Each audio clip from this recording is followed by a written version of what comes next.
In this digital clip, we're going to look at the first step in our coaching process in more detail, and that is rapport. Rapport. It's a word lots of people use, but it's rarely understood. It comes from the term to be in harmony with, to dance in partnership with, and it very eloquently describes what we're trying to achieve from rapport, because rapport is a gift that you share with the other person, and it defines the quality of the relationship that you have. It's the first step in our coaching process, and without rapport, we cannot coach. So there are two styles of rapport. There's conscious, content-based rapport, where we talk about the same kinds of things. And we've already discussed and described a simple model for understanding the depth of rapport through the content of a conversation.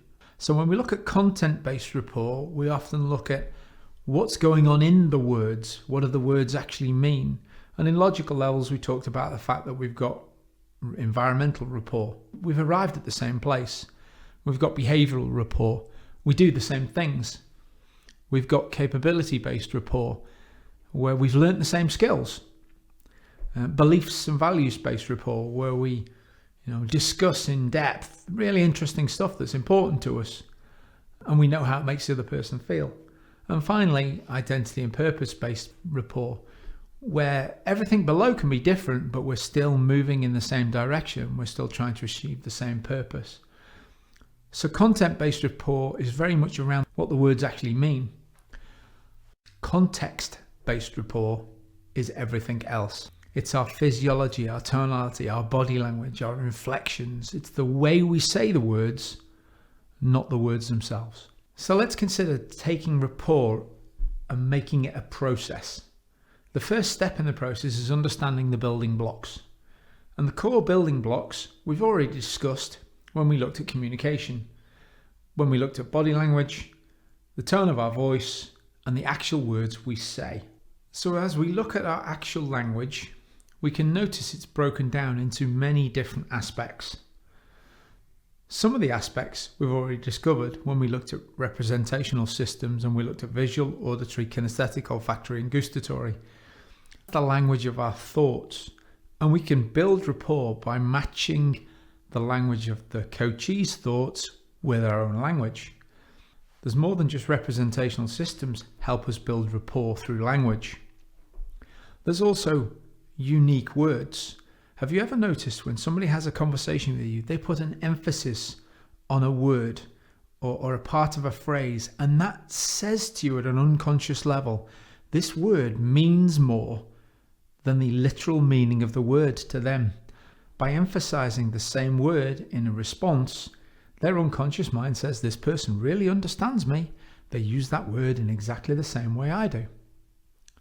There's also regional words that are bespoke to that particular location or region. And we all do this.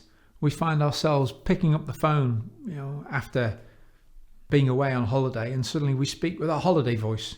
You'll even find in certain organizations and teams slang words which mean more than just the word themselves, and they've just become part of their everyday language. In some organizations, we have 3-letter acronyms where people always talk TLAs, AIRs, and things like this. So they become part of the language of rapport. To build rapport with that person, we have to use the same language in return. You'll even hear people say things like, well, I need to dress up for the directors or dress down for the core crew. But we even do the same with our language. If we're working with the directors, we tend to crisp up our language and make it clean and tidy. So it isn't just the words we say, it's the way we use the words we say and what we scatter around them that counts. So whilst we're conditioned to believe that words are the smallest part of communication, they are by far, if they're chosen well, very powerful. The next building block of rapport is voice, how we say the words we choose. And voice carries a lot more weight than just the words in their own right. We can consider the inflections somebody uses. I'm sure you've all seen the American Pie film where the lady says, there was this one time in band camp, and the inflection always goes up. In the UK, when the inflection goes up, it means there's a question. When the inflection goes down, it's a command. So inflections are interesting because they mean more than just the words that are in the sentence. Have you ever noticed how sometimes people may pause in all sorts of different places because they think in a different way? And if we use in our questions the same style pauses, it says to the unconscious mind of the other person, this person thinks the same way I do. Accents and slang are a great way of using our voice to emphasize where we come from, so they're a natural rapport builder. Some people talk really, really quickly, and if we don't communicate with them at the same speed, then they want to jump in and answer the questions too early. So pace is important.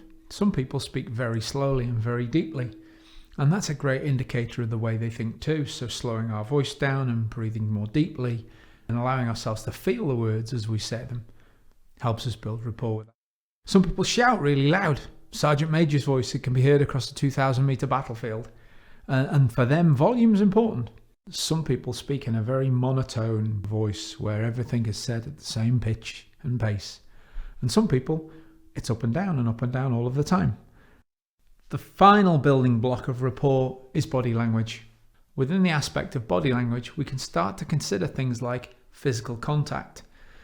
And it's an interesting tool within coaching terms because sometimes the physical touch of a hand on a shoulder can emphasize a point or a word that we're trying to get the person to consider in the way of a personal change. So physical contact can be quite a challenge.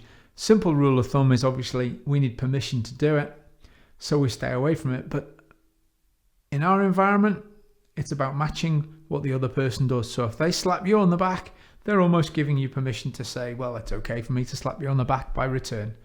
The next one is gesticulation, the way we move our hands. I'm sure you'll all remember seeing football managers on the sidelines using massive arm movements to indicate to a team or a player where they should or shouldn't be in a game. And at the other end of the spectrum, we've got people who use their arms in a much more constrained and confined way. Eye contact is a really interesting challenge with body language because each culture has different rules on eye contact. In the eastern areas of the world, sometimes they think eye contact is rude. In other areas, we say, look at me when I'm talking to you. Or if somebody doesn't maintain eye contact, they must be lying. All of these embedded beliefs sometimes challenge our use of eye contact. But eye contact is a core skill when maintaining and developing rapport. Breathing. The depth and length of breath is a phenomenally powerful and totally unconscious rapport building tool.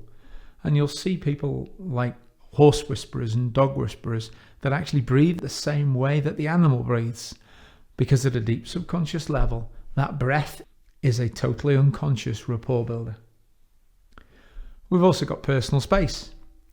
Human beings have this unconscious aura around them that says, that's my space. You can step close to it, but if you get in it, I'll step back. So being aware of the personal space helps us build rapport. We've also got energy levels. The person naturally exudes energy when they speak, when they communicate, when they move. And energy levels are a great builder of rapport. You'll often find with public speakers, they match the rapport and energy levels of the audience when they come in, and they slowly build their energy levels up during the day to get the audience more fired up and wound up. And that's using rapport to influence. Movement.